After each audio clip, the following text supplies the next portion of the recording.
तो इधर सारे देश की आंखें ये जानने को तरस रही हैं कि आखिर जमीन के नीचे से कब निकलेगा 1000 टन सोना। कई लोग तो सवाल उठा रहे हैं कि खजाना कभी सामने आ भी पाएगा या नहीं, कहीं खजाने की बात कोरी कल्पना तो नहीं। इधर तमाम दावों के बीच पहली बार एएसआई ने खुलकर सारे मामले पर अपना पक्ष रखा है। एएसआई का दावा है कि जमीन में 1000 टन सोना है ही नहीं, लेकिन सवालों में ये दावा भी है कि आखिर इतनी देर से सामने क्यों आई है एएसआई। 1000 टन सोने के खजाने से मुल्क की धड़कनें थमने लगी है। दुनिया की नजरें उन्नाव के टोडिया खेड़ा गांव के इस किले पर आकर टिक गई है।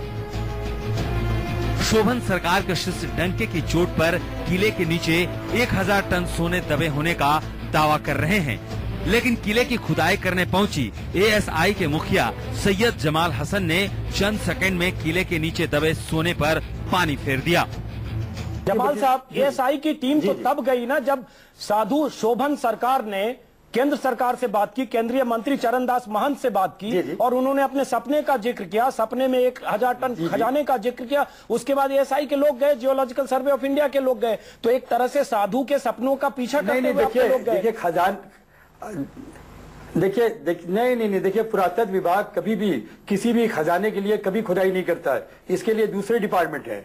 हम लोग जो है प्राचीन सभ्यता की खोज करते हैं और हमारी इस खुदाइयों में जो भी चीज निकलती है, चाहे वो पॉटरी हो, मिट्टी के बर्तन हो या मूर्तियां हो, सब वो एंटीक हो जाती है। बहुत दिलचस्प बता रहे हैं।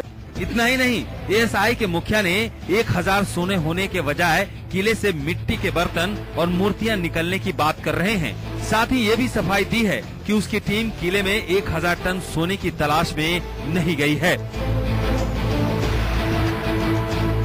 शोभन सरकार के जो शिष्य हैं ओमी बाबा लगातार बोल रहे हैं कि वहाँ खुदाई होगी, 1000 टन सोना निकलेगा। अब आप कह रहे हैं कि वहाँ खुदाई, आप सोने की तलाश में नहीं गए हैं क्या?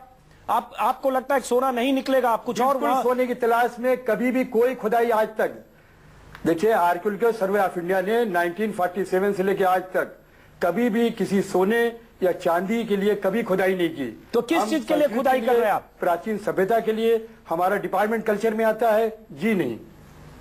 हम प्राचीन सभ्यता के लिए, उस जमाने में लोग कैसे रहते थे, उनका रहन। चलिए, मुझे लगता है थोड़ा बचाव के मुद्रा में। लेकिन साधु का सपना और सपने में राजा राव राम बख्श सिंह के किले में 1000 टन सोना दबा होने के दावे के बाद आनन फानन में उन्नाव के टोडिया खेड़ा किले में डेरा डालने वाली एएसआई की टीम के मुखिया अब अपनी सफाई में ही उलझते नजर आ रहे हैं। ऐसे में सवाल उठता है कि जब किले में पुरातात्विक महत्वों के चीजों की तलाश की जानी थी, तो फिर किले में खुदाई के लिए एएसआई को इतनी जल्दी क्यों थी? क्या खुदाई को टालकर किले में 1000 टन सोने के खजाने की सनसनी से बचा नहीं जा सकता था?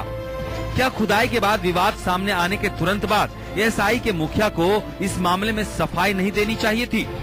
क्यों साधु के सपने और सपने में 1000 टन सोने की बात सामने आने पर खुली एएसआई की नींद? आपको क्या लगता है इस खुदाई में क्या निकलने वाला है?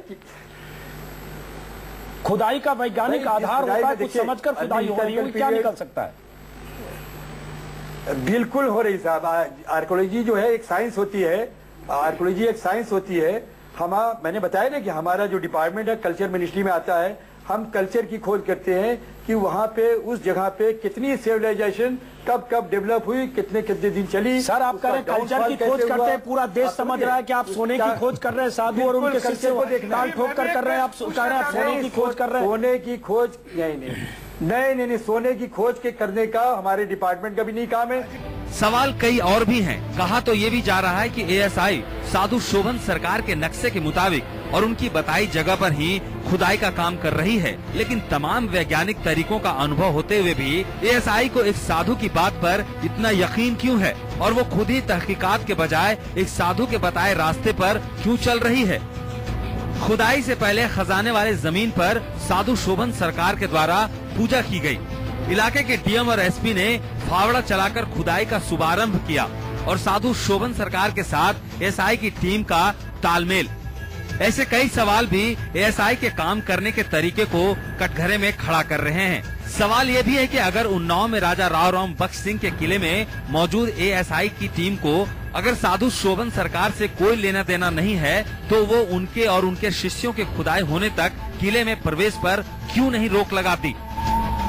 हालांकि एएसआई के मुखिया ने भले ही शोभन सरकार के सपने में 1000 टन सोने के खजाने की बात से पल्ला झाड़ लिया हो, लेकिन केंद्रीय मंत्री चरणदास महंत अब भी अपनी बातों पर अड़े हुए हैं। सरकार जी ने मुझे बताया, मैंने अपने प्रधानमंत्री जी को सूचना दे दी।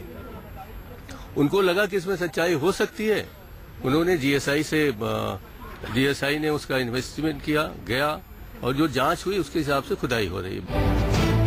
क्या साधु का दावा सही है? क्या एएसआई की दलील में दम है? क्या मंत्री का बयान यकीन करने लायक है? उन्नाव के टोडिया खेड़ा में किले की जमीन फावड़े की चोट से जितनी गहरी होती जा रही है, किले में खजाने का राज उतना ही उलझता जा रहा है। और एक के बाद एक सवाल सामने आते जा रहे हैं, जिनके जवाब मिलने में अभी वक्त लगेगा। मानस श्रीवास्तव के साथ कुमार कुंदन, उन्नाव, न्यूज़ 24।